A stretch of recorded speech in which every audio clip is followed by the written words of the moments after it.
Hello, hello, hello, and welcome to another exciting episode of Smell the Coffee with Diana Master and Aina Riza Kweyo. How you doing? How you doing? How you doing? Oh my gosh, I miss Wendy so much. Like, every day, Chomi. Not a day goes by that you don't think of Wendy. Wendy was really was is. a pioneer. Oh, is. Why am I saying was? Was maybe because she's no longer on TV. Yeah, okay. But is because is still alive, a pioneer of television in our time.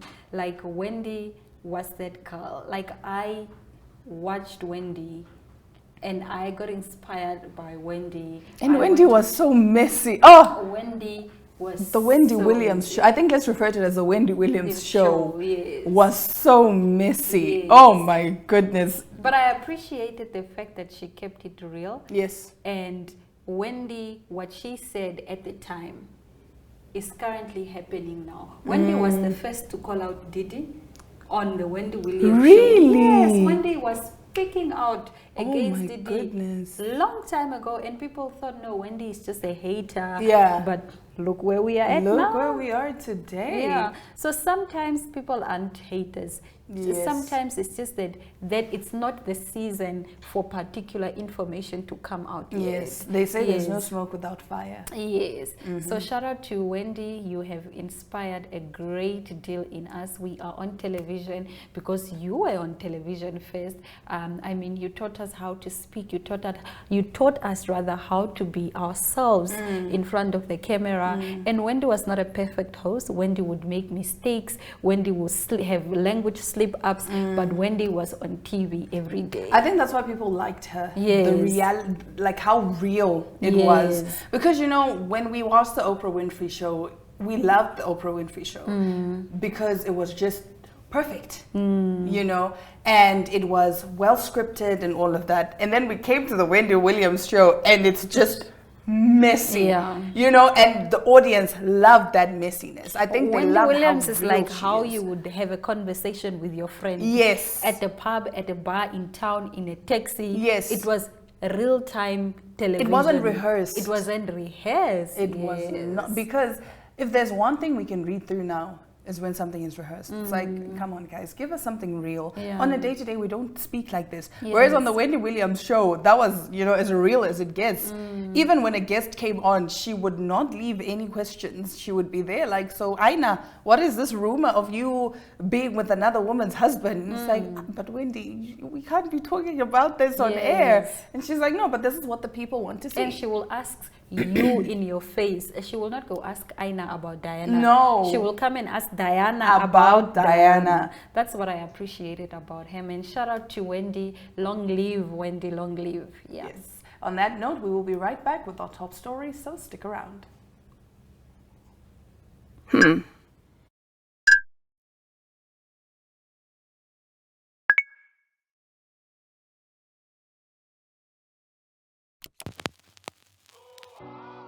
eTicket, your online ticket solution for events and event marketing, bringing you ease of mind and making sure that your event gets out there.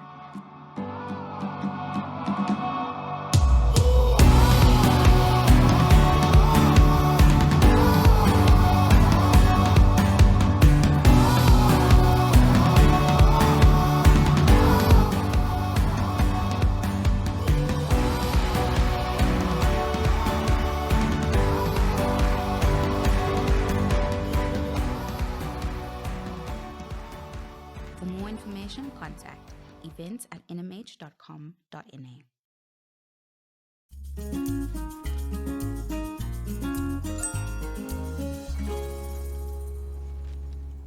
Our first story takes us to China, where a man was fired for napping a desk after working late, and guess what? He sues the firm and was awarded $48,000. A man in China who was fired for taking a 1-hour nap after working late the previous day won his case and was awarded 350,000 yuan, which is $48,000 in compensation, sparking lively discussions among netizens. The man, only identified as Zhang, whose age remains undisclosed, worked as a department manager at a chemical company in Taixing, Jiangsu province in southeastern China. He dedicated nearly 2 decades of service to the company. Earlier this year, Zhang was dismissed after company surveillance cameras captured him napping at his desk following a work-related drive that extended until midnight the night before. 2 weeks after the incident, the company's HR department released a report stating that Zhang had been caught sleeping at work due to exhaustion, a document that Zhang signed. According to a WeChat conversation record circulated online, an HR staff member inquired Manager Zhang, "How long did you nap that day?" to which he responded, "About an hour or so."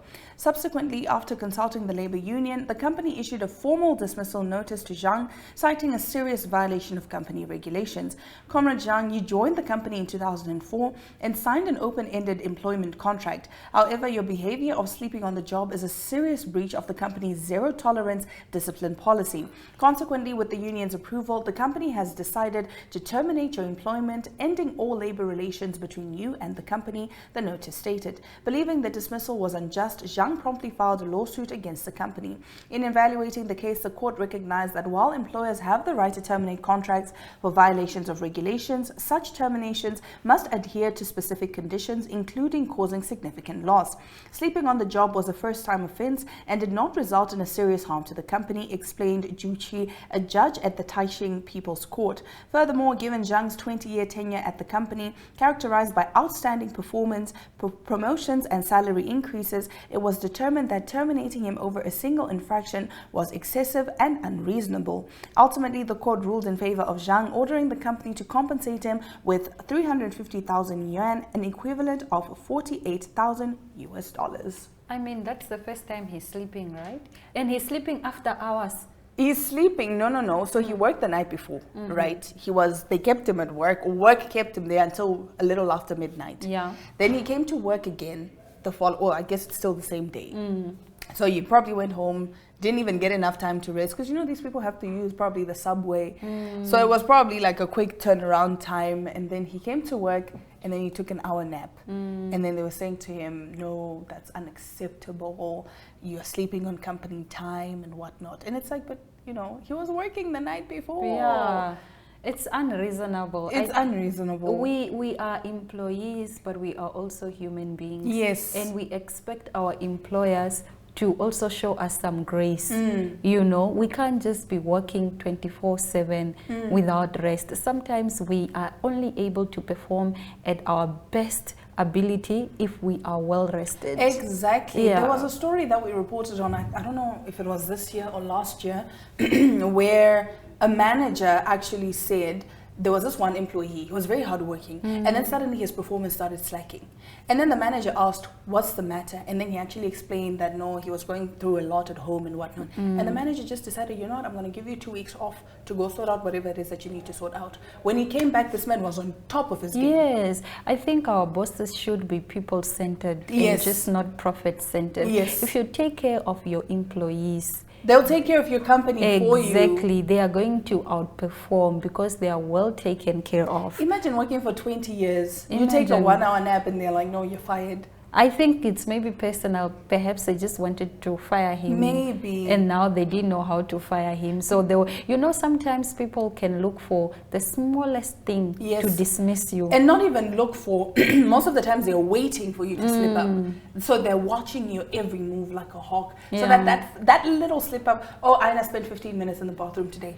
So that's grounds for dismissal. You're like, what? What? Maybe How? I have a running stomach. Exactly. How can I come and work if I'm having a running stomach?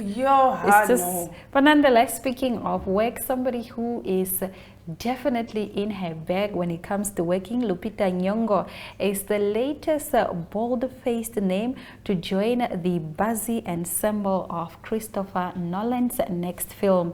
Matt Damon, Tom Holland, Zendaya and Anne are among a list of A-listers who are expected to star in the untitled movie, which is otherwise shrouded in secrecy. It will release in theaters in July 17 of 2026. Universal had no comment about Nyong'o's casting. The upcoming film is expected to start shooting in early 2025, Plot details as well as the genre have not been confirmed. Nolan is writing and directing the movie for Universal Pictures, the studio behind the filmmaker's Best Picture-winning historical epic Oppenheimer.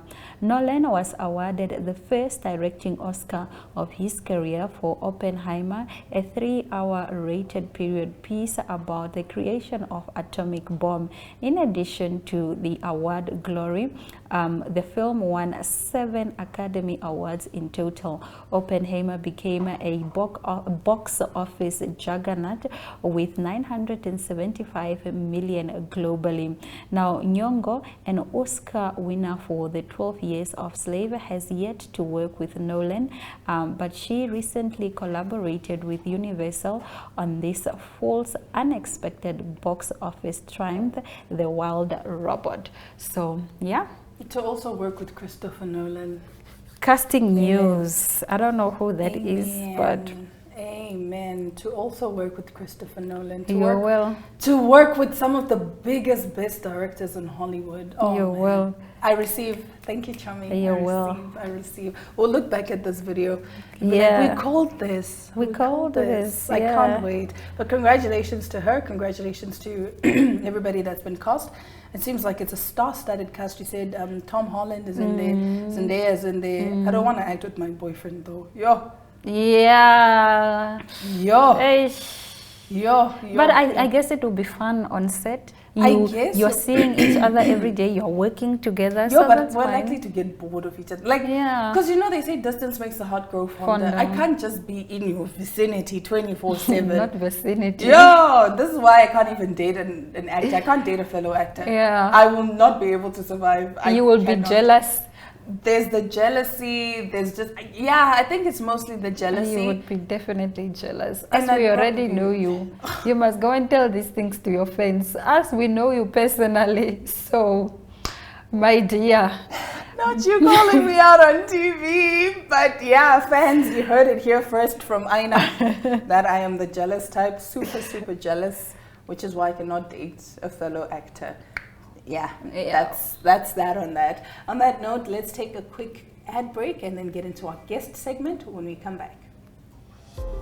Neo Paints has established a 67-year Namibian legacy, creating personalized paint solutions that blend quality and innovation for the Namibian people.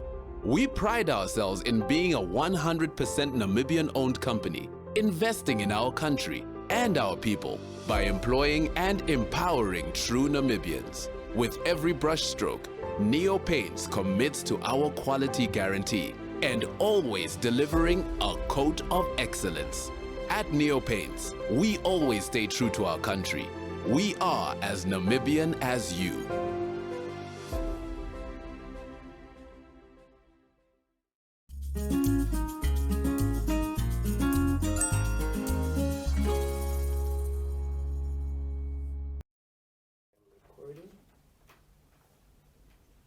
When you're ready, you can just start with an introduction. Okay. Do I say good day or good evening? Just good day. Okay. Good day. My name is Kendall Swartz. I'm head of commercial and marketing at TransNamib. Been with the organization just about a year and a half. Very excited to be here. Very excited with the developments that's taking place. And I'm here today to share information regarding TransNamib. So when did TransNamib open its doors, and initially, what were its core objectives? Okay, rail has been around in Namibia since the late 1800s, but TransNamib actually only started operating after independence. So approximately 30 years or so. So TransNamib's core objectives really is to provide transport solutions throughout the country, and it has actually focused mainly on rail, and in its past it did also provide road services. Maybe you can also talk to us about the train stations across the country. Okay, so our train stations across the country, key station is Wellfish Bay. That's where everything really starts off and happens in terms of exports and imports. Once you leave Walvis Bay Station, the next key station would be Kransberg. Kransberg is where we have our rail line diverting. One goes up to the north, following the Otjiwarongo station, then up to the Chumep station, all the way up to Ondangwa station, and then Oshikango, which is our station there at the border. Then on the other side, once leaving Kransberg and you move to Windhoek side, you will obviously, like road, move through the various stations as the towns, each town has a station. But key obviously would be the Windhoek station again, and then from the Windhoek station, another key station for us is going down south, the Keetman station, and then going back to the coast again, the Ludred station now. So what were some of the first infrastructural developments of Transnamib in its infant stage? Okay, yes, in its infant stage, like I said, rail has been around for a long time. So a lot of our rail infrastructure we inherited from colonial times, and it was built really through the colonials that was in charge of Namibia at the time. When Transnamib took over, however, a major project that we undertook was to link Chumep all the way through Ondangwa to Oshikango. That was really to facilitate trade between Namibia and Angola. So that was key. Also helping, bring the rail to the northern parts of Namibia, where the majority of our population obviously is. So that's been a great success. Then the key things for us in a commercial perspective is closing major deals with Dundee Smelter, now currently being owned by Oshino Mines. That was a major deal for us because we were able to move copper concentrate from Walvis Bay that was imported. And then we also moved sulfuric acid down from Dundee to the mines in the Erongo region, mainly the Rossing mine that uses sulfuric acid for its production. Also, we were able to close major deals with the cement factories. That's Orongo and Cheetah. So we move their cement throughout the country where they require. Currently really picking up in terms of the coast, and they are also working towards export markets like Botswana. And then one of the other key deals that we closed with Henan Crushers, and for me really why that was a major deal, it's at least 3 trains per week. We move sometimes up to 5 trains a week. But the key thing is it's the amount of trucks that we can get off the road.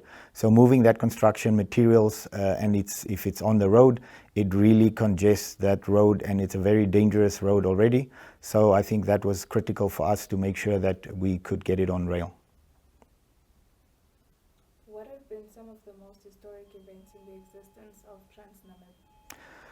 If we look at how Transnamib started, Transnamib as a holding company actually was in charge of sea and air also. So Air Namibia, as we used to know, was part of Transnamib, and then obviously Namport also. So a major event was obviously the splitting of these 2 major companies from Transnamib. But Transnamib, as it is now, the main focus is obviously on rail. So that was, one of the key things. I think another key thing for me, can I do this one again, please? There's something that was, that's fine.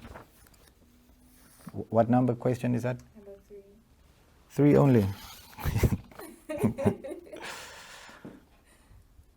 Okay, yeah, now that's an important point. Okay, can I just start anyway? You guys will cut. Yeah. All right. So yes, Transnamib as a holding company obviously was in charge of total transportation in the country, which included the sea and included air. And a major event was that there was a split where Air Namibia went separate and Namport went separate. That obviously was a major event. Next major event is actually not what happened in the past, but what we are anticipating. We recently secured a $2.6 billion loan from DBSA and DBN. And I think this was key for Transnamib's turnaround strategy and will be seen as a major event, because now we are able to really re-equip Transnamib in terms of rolling stock, in terms of handling equipment, and we can move Transnamib into the future where we'll have much better services that we can provide to our clients, and we can be competitive and gain our market share and become a profitable business again. You've touched on this briefly, but what have been some of the biggest successes recorded by TransNamib over the years? Yeah, so like I said, TransNamib, when it started initially, it actually moved about 80% of freight from South Africa, which was our major trading partner at the time. So right now, with the developments happening in Namibia, TransNamib is really poised to play a major role in the economy's growth. Namibia sees itself as a transport and logistics hub for the SADC region, and TransNamib will be an enabler for that. And with rail, Namibia will be able to achieve this. Our big successes is really being very aligned to the new developments that's taking place in Lüderitz, at the port of Walvis Bay. Obviously, as I previously mentioned, the deals that we've been able to secure, but we've also got a lot of anticipated deals with a lot in the mining sector, with iron mines like Lodestone coming through. We are definitely going to be the ones moving the bulk freight from them, which will be more than 2 million tons per annum. We also see ourselves great success that we've been able to achieve with the mines in the Northern Cape to provide them access to the port of Lüderitz while they are struggling to get access to the ports in South Africa. So these are some key successes now and anticipated that we see TransNamib being able to secure and become a very critical player within the transport and logistics industry again. Okay, I'd like to cut to another different angle. Neopaints has established a 67-year Namibian legacy, creating personalized paint solutions that blend quality and innovation for the Namibian people. We pride ourselves in being a 100% Namibian-owned company, investing in our country and our people by employing and empowering true Namibians. With every brushstroke, Neopaints commits to our quality guarantee and always delivering a coat of excellence. At Neopaints, we always stay true to our country. We are as Namibian as you.